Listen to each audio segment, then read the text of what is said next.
I'd like you to imagine a world where you can access anything you want, whenever you want it, without the cost of owning it or maintaining it. But there's a catch. You'd have to share it, even with strangers. It's not as crazy as it sounds, because there are people and businesses around the world who are choosing to live life this way. And one by one, their choices are helping to create new economic activity. They are transforming the way we consume, work, and even govern. This is what we called the shared economy. The idea of creating a shared business came to me one day when I was dropping my son to school. As I waited at the traffic lights, I saw Tempo unloading crates of food at a restaurant. I couldn't help but notice the shabby state of the Tempo, the dirty flooring, and where ice blocks were used to keep the food cool. The delivery helper, sweaty from the crazy heat outside, was handling food items directly with his bare hands. Now in the F&B industry, this may be the back-end process, the non-customer facing side of the business, a cost center, as some may put it, but it is an integral part of delivering a quality food product to the customer. Why can't there be a better way to do this? I asked myself. If you look at the food industry closer, you will notice the huge growth happening in India. Tech players like Swiggy and Zomato have made delivery from the restaurant to the customer easy. But what happens to the back-end logistics, which actually feeds these ever-growing chains? I remember standing outside modern trade stores like a Nature's Basket and a Star Bazaar and watched several delivery vehicles for various brands unload crates of inventory. Now think of it. Each of these vans were going through all the stores, often along the same route, leading to gross inefficiencies. To dig deeper, I began talking to people in the industry, restaurateurs, distributors, food suppliers, and came to understand that various suppliers were using their own and independent logistics. Some owned their delivery vehicle, and others, to keep costs low, used ice and tempos. Some people were even stuffing crates of food in the dickies of black and yellow taxis. The whole ecosystem was disorganized and inefficient. Worst of it, the sheer number of vehicles was choking our already congested city roads. I had discovered a problem, and I was determined to solve it. Could we create a shared network of food delivery vans that were temperature controlled, that were hygienic, that had trained manpower to handle these last mile food logistics? With that thought in mind, the journey of Just Deliveries began.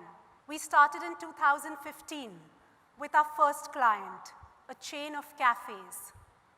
Our mandate was simple: ensure each of the 6 outlets gets their food in time and in a safe manner.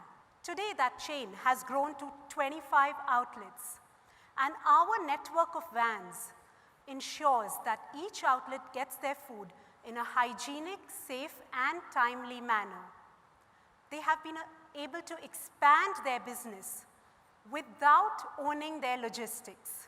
Similarly, restaurateurs opening outlets in Pune need daily intercity logistics.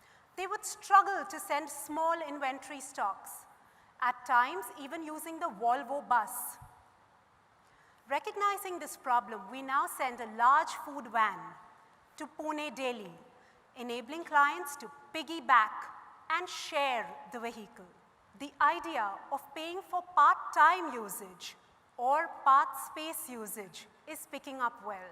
Why own your own delivery vehicle and have it lying idle for half the day? Just Deliveries vans ensures that our van is used by at least 3 clients.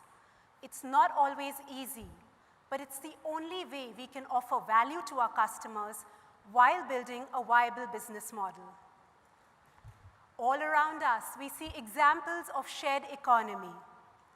The prominent ones are the Ubers, the Olas, Airbnbs, co-working spaces like WeWork, but even in industries like jewelry and clothing, which traditionally focused on selling their products. Rentals and subscription models are now the emerging trend. These businesses are slowly but surely transforming the way our economy works, enabling greater access and flexibility to consumers.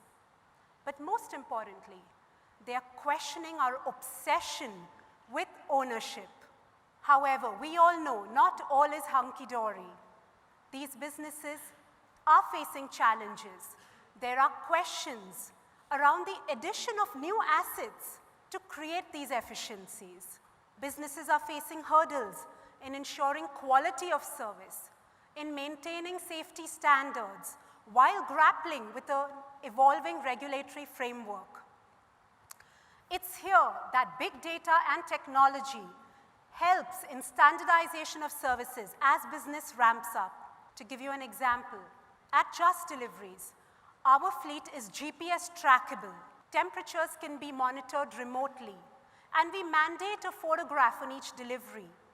This helps us in standardization of services. As we move ahead and grow our business, there are a lot of decisions to be made. We are a bootstrapped venture, and having had limited capital, we stayed frugal. We focused on profitability.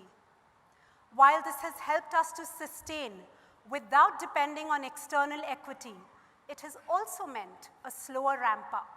Has this been a good decision or bad? Only time will tell. Until now, my husband, cum partner, Chef Harshodhan, has been my biggest supporter and sounding block. Now, being part of an Ascent Trust group further gives me different perspectives on key issues that will impact our business as we proceed further.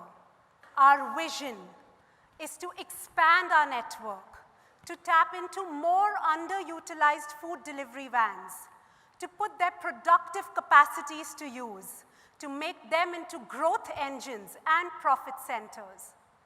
Most people don't even care if this is called a sharing economy. They just see this as a better way to do things. It is a fact that we can run most of the big cities in our world with a fraction of the resources that are being used today. If we can organize these resources with a bit more sophistication and efficiency, we can truly live in a world where we can access what we want, when we want, while creating a more sustainable and resilient future. Thank you.